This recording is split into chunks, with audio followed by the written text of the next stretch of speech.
Dan Trudeau here. I'm the VP and Executive Recruiter at PRA USA, and today I want to talk to you about 3 very common interview mistakes and how to avoid them. My partner Jim Petiprin recently posted a video about taking your interview and turning it into an offer. It's a great overview of the whole process. But today I want to talk about these 3 very specific mistakes that over 30 plus years of working in recruiting, we've seen a lot of candidates make, really at all levels. So what are these mistakes?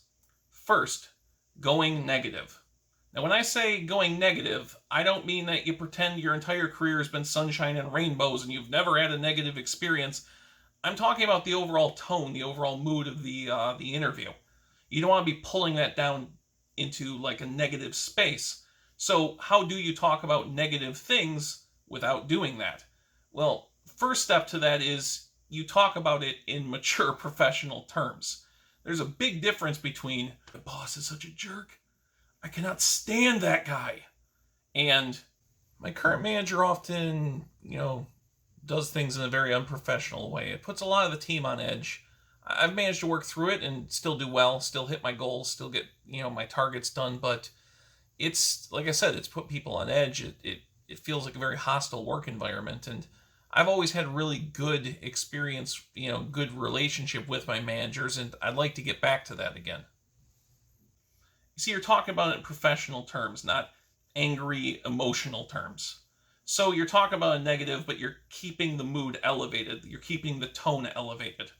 Now, the second thing you do to keep it going negative is you talk about whatever positives you've pulled out of that negative experience. For instance, through the whole thing, though, I've really learned how to keep myself on task, even if the overall environment is negative. I've managed to not let that affect me. I think it's toughened me up a little bit and made me even a little better at my job. See, you're talking about how you used a negative and used that to develop yourself further, to make yourself work better. Again, you're putting the positive on a negative, and that's very important. Now, the second mistake that candidates make is they go in ready to only answer questions. They look over the whole job description, they look at the qualifications, they look at the responsibilities of the job. They go in ready to answer how they can do those things and what experience they have in those things. So with the idea that, if I give the right answers, I'll get hired. Well, there's more to it than that. If you're looking to have a professional position with more responsibility than you have now, you have to be ready to have some give and take, some back and forth discussion. You want to turn the interview into a professional discussion. Now, you do that first by having questions ready ahead of time. As Jim mentions in his video, you have to do research. You have to know the company, their products, their industry. You'll be able to get some questions ahead of time that you can bring in with you from that.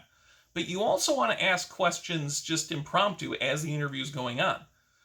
For instance, when they're talking about their development process, you can ask, what are some problems that you've been running into there? What are some roadblocks? Where are you trying to get past? Oh, you know what? Our suppliers, we've got 2 of them we work with. It's been really hard getting them on schedule, which throws us off when we have to just hurry like crazy at the end to catch up. Now, one, you want to know that, of course. You want to know what challenges you're going to be facing, but also gives you a chance to say something like, I ran into that with a job before where the suppliers, were a problem.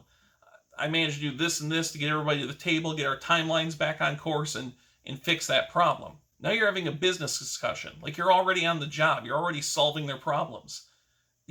Mentally speaking, you've already moved yourself into the job. That's the level of discussion you're having, and that's going to yield you really good results.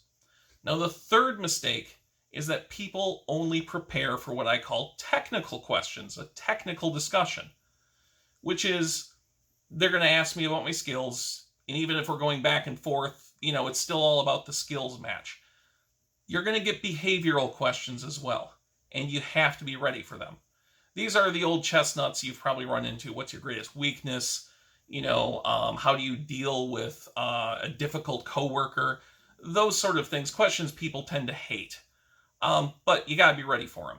You can look up the standard ones, figure out how you'd answer it ahead of time. There's lots of great tutorials. I even have a video about, answering what's your greatest weakness. But here's the thing that I haven't seen in a lot of other interview videos that I really want to emphasize here, which is that there is a behavioral element to every question on an interview. If you're a software engineer and they're asking you about your skills and experience in C++, it's not just about getting that technically correct. They want to hear how well you communicate. Do you sound confident? How are you discussing how you work through a project? If they're talking about technical problems, they want to hear the correct answer maybe, but they also want to see how you figure it out, what your process is. So again, there's a behavioral element to every single question that you're getting. And you've got to keep that in mind. You got to think about, how am I communicating?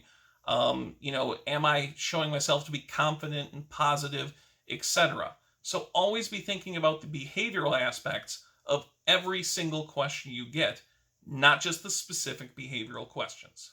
So those are 3 mistakes we see people make on interviews all the time, and hope this helps you avoid them and get yourself that new job. Another thing you can do for yourself is like, share, and most of all, subscribe to the PRA USA YouTube channel. In the weeks, months, years ahead, we're going to be sharing lots of advice, getting into industry news, and talking about the hot topics of the day. Use our 30 years of recruiting experience and job market experience to help you have the career you deserve.